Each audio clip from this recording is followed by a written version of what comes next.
What's good, everybody? It's Curtis King of CurtisKingBeats.com here with another Artist Marketing 911.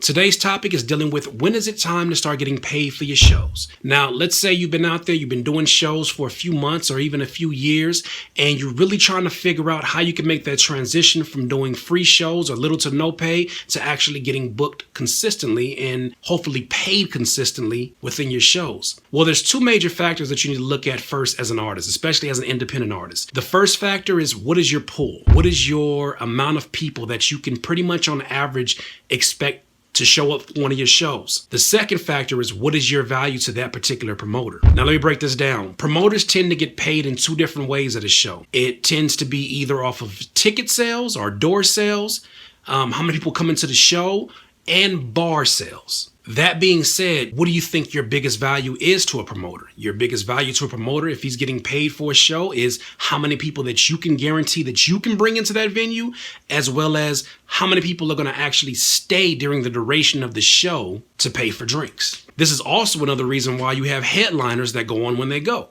They basically go on at the end of the show because their audience stays throughout the night, spending money on liquor continuously until it's their time to go up. So when is it time to make that transition? Well, let's start with the first factor, your pool. If you know that you can guarantee an X amount of people to come to a show, and you know on average, if you're keeping a head count, which you should do, every show you should keep a head count of the people that actually come. It's the only way that you're going to know if you're progressing. If you keep a head count and you're noticing that, I know I can get between 20 to 30 heads, you have to start doing the math. Well, how much are the ticket sales that night? How much are the ticket prices that night? How much are these people actually paying to get into the show? Then you start getting deeper and deeper into, okay, how much should I actually be getting paid? That is pretty much a standard across the board for any promoter. If you know that you can bring an X amount of people, this in that situation is your value. Your value is, look, I can bring these people who are going to buy drinks. They're of age. That's an important factor. And they will consistently buy drinks, and they will at least show up and buy those tickets. That puts you in a great position when it comes to negotiating what you should get paid for that show. The second factor is, what is your value to that promoter? There's been situations in which I have a standard fee in which I typically charge for my shows. As I've gone on and I've done bigger shows like paid dues, and I've worked with bigger artists, to them, your value is actually a whole lot more than maybe what you even pricing yourself. And in that situation,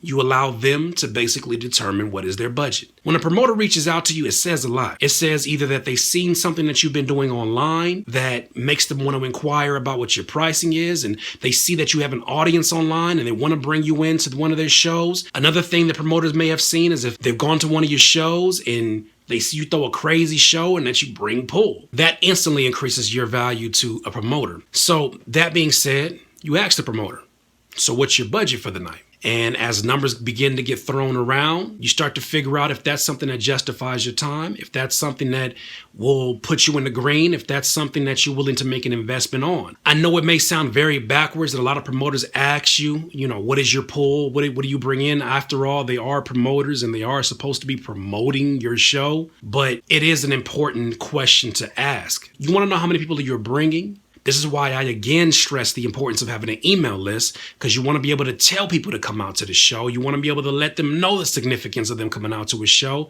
And from there, you can start negotiating your prices.